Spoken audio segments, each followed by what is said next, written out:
গত ৭ ও ৮ নভেম্বর ২০২৪ বৃহস্পতি ও শুক্রবার দারুত তবলিগ কমপ্লেক্সে মজলিস আনসারুল্লাহ ঢাকার ৩৭তম স্থানীয় বার্ষিক ইজতেমা অত্যন্ত সফলভাবে অনুষ্ঠিত হয়েছে, আলহামদুলিল্লাহ।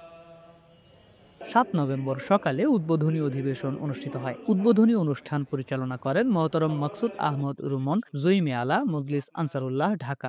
এতে উপস্থিত ছিলেন সদর মজলিস আনসারুল্লাহ বাংলাদেশ মহতরম ফজল ইলাহি, ন্যাশনাল আমির মাওলানা আব্দুল আউয়াল খান চৌধুরী, ঢাকা জামাতের আমির মহতরম জুলফিকার হায়দার প্রমুখ।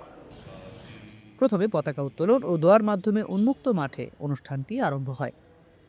মূল উদ্বোধনী অনুষ্ঠান মসজিদে পবিত্র কোরআন তেলাওয়াতের মাধ্যমে শুরু হয়। يا أيها الذين آمنوا كونوا أنصار الله كما قال عيسى ابن مريم। উদ্বোধনী বক্তৃতা প্রদান করেন সদর মজলিস মোহতরম ফজল ইলাহি। এছাড়াও বক্তব্য রাখেন ন্যাশনাল আমির সাহেব ও ঢাকা জামাতের আমির সাহেব। অনুষ্ঠান শেষে মোহতরম ন্যাশনাল আমির সাহেব ইজতেমা উপলক্ষে আয়োজিত বিশেষ প্রদর্শনীর উদ্বোধন করেন এবং পরিদর্শন খাতায় স্বাক্ষর করেন। ইজতেমার বিভিন্ন আকর্ষণের মাঝে অন্যতম ছিল ক্রীড়া ও তালিমি প্রতিযোগিতাসমূহের মধ্যে ছিল মুখস্থ ও নাজেরা কোরআন তেলাওয়াত, বাংলা ও উর্দু নজম, লিখিত পরীক্ষা, স্মৃতিশক্তি পরীক্ষা, বক্তৃতা, কুইজ, পয়গাম রেসানি ও রচনা প্রতিযোগিতা। খেলাধুলার মধ্যে ছিল ভলিবল, বল পাসিং, রিলে রেস ইত্যাদি।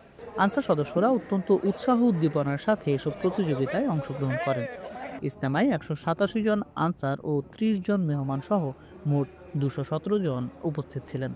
২ দিনব্যাপী এই ইজতেমার সমাপনী অধিবেশন ৮ নভেম্বর বিকাল ৩টায় শুরু হয়। এতে সভাপতিত্ব করেন সদর আনসারুল্লাহ মোহতরম ফজল ইলাহি। এখানে মজলিস আনসারুল্লাহ ঢাকার বার্ষিক বিভিন্ন প্রতিবেদন উপস্থাপন করেন সংশ্লিষ্ট কর্মকর্তাগণ। কৃতজ্ঞতা জ্ঞাপন করেন ৩৭তম ইজতেমা কমিটির নাজেমে আলা জনাব মারুফ আহমদ। এরপর ইজতেমার বিভিন্ন প্রতিযোগিতায় বিজয়ীদের মাঝে পুরস্কার বিতরণ করা হয়। এছাড়া বছরব্যাপী কর্মকাণ্ডের জন্য বিভিন্ন হালকা ও কর্মীদের পুরস্কৃত করা হয়। পরিশেষে আহাদনামা পাঠ ও দোয়ার মাধ্যমে ইজতেমার সমাপ্তি ঘোষণা করা হয়। ইজতেমার মাধ্যমে মজলিসের কর্মকাণ্ড আরও বেগবান হবে এবং আনসার সদস্যদের মাঝে পারস্পরিক হৃদ্যতা ও ভ্রাতৃত্ব আরও বৃদ্ধি পাবে, এটাই সকলের আশা। MT international Bangladesh studios.